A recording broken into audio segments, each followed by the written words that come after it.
হঠাৎ করে কে যেন আওয়াজ দিল ঘরের দরওয়াজায়, আল্লাহ কারীম আমি ভিক্ষুক, আমার কিছু ভিক্ষা দাও।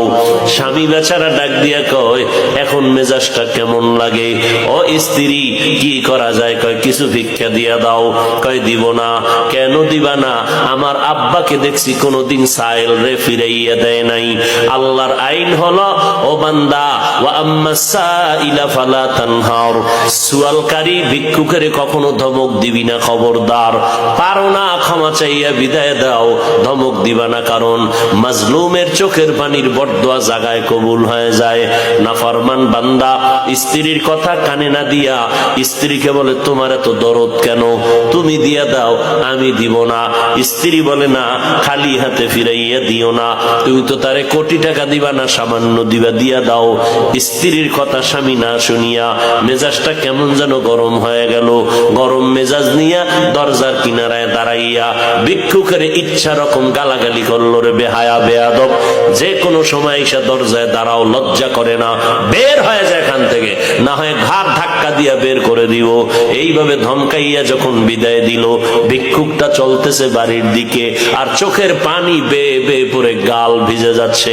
আর আসমানে তাকাইয়া ডাক দিয়ে বলে, মালিক, আমি গরিব মানুষ, তুমি আমারে বানাইছো, আমারে ভিক্ষা দিতে পারবে না? বললেই তো হয়ে যাইতো, আমারে কেন গালাগালি করলো?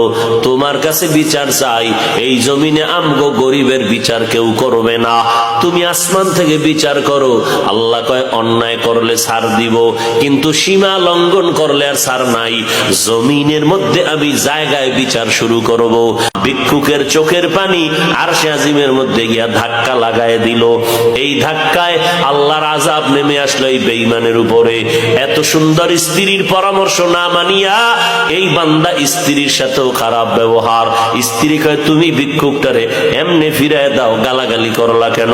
এবার স্ত্রীকে অকথ্য ভাষায় গালি দিয়ে কয়, তাড়াতাড়ি গাট্টি ডাল, তোর বাবার ভাবি তুই চলে যা, এই জমিনে মাইয়ার অভাব নাই, তোর মতো বউ আমার দরকার নাই, তোরে আমি তালাকের সিগন্যাল দিয়ে দিলাম, বাড়ি চলে যা।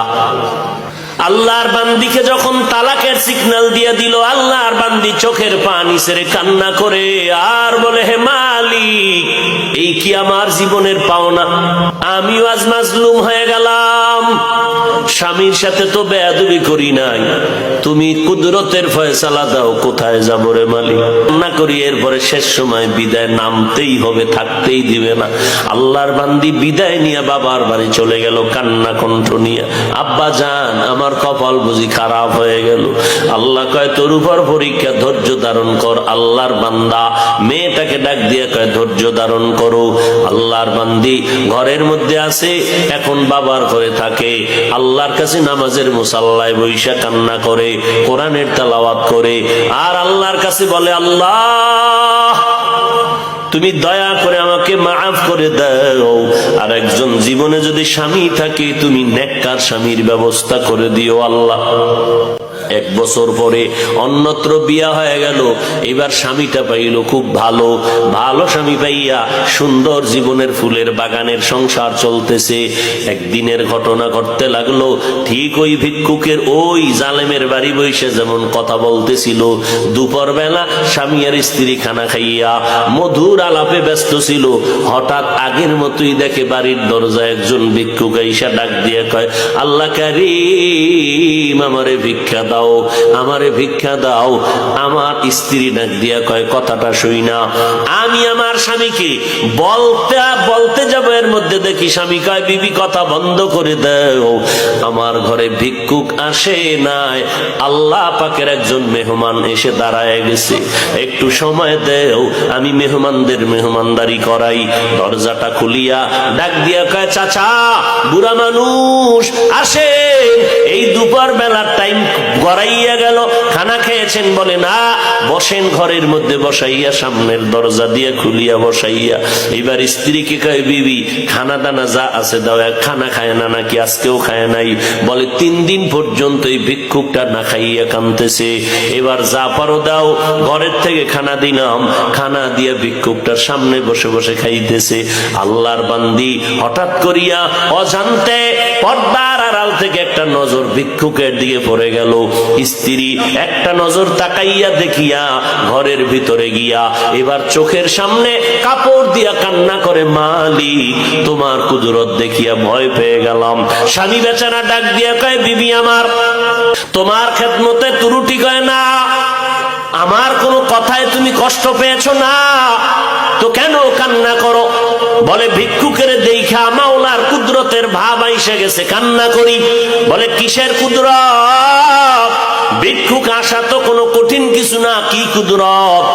বলে, ওই ভিক্ষুকটার চেহারায় সামান্য একটু নজর পড়া মাত্র আমার যেন মনে হইল আমার আগের স্বামীর চেহারার মতো দেখা যায়, আমার আগের স্বামীর চেহারার মতো দেখা যায়। বলে, বিবি তাই নাকি? বলে, হ্যাঁ। এবার স্বামী বেচারা ভালো করে তাকাইলো, তাকাইয়া ঘরের মধ্যে গিয়া কয়, হ্যাঁ মাওলা পাকের কুদরত। এরে বিবি, এই স্বামীর ঘরে তুমি ছিলা? বলে, ছিলাম। বলে, কতদিন? বলে, দীর্ঘ বছর। থাকার পর তোমার বাড়িতে কোনো দুর্ঘটনা হয়েছিল নি? কয়, হ্যাঁ হয়েছিল। কি? কয়, ওই স্বামীর বাড়ি থাকতে একজন ভিক্ষুক গিয়া আমার দরজায় দাঁড়াইয়া আল্লাহ কারিম বলে যখন ডাক দিয়েছিল, আমার স্বামী ওই ভিক্ষুকটারে পারে না ঘাড় ধাক্কা দিয়া বের করে দিবে, গালাগালি করেছে। আমি স্বামীকে বাধা দাওতে স্বামী আমার সাথে খারাপ আচরণ করিয়া তালাকের আওয়াজ দিয়ে আমাকে ঘর থেকে নামাইয়া দিছে। স্বামী বেচারা কয়, আল্লাহ পাকের কুদরত বড় কঠিন। ওই ভিক্ষুক যখন কান্না করেছিল, আল্লাহ তুমি মেহেরবানি করে বিচার করো। এ স্বামী, ও বিবি, তুমি জানো না ওই দিন তোমার ওই জালেম স্বামীর ঘরে যেই ভিক্ষুক দরজায় দাঁড়াইয়া চোখের পানি ছেড়ে ভিক্ষা চেয়েছিল, আর ওই জালেম ঘাড় ধাক্কা দেওয়ার মতো গালাগালি করে বিদায় দিয়েছিল, ওই দিনের ভিক্ষুক অন্য কোন পুরুষ নয়, ওই দিনের ভিক্ষুক ছিলাম আজকের তোমার আমি স্বামী।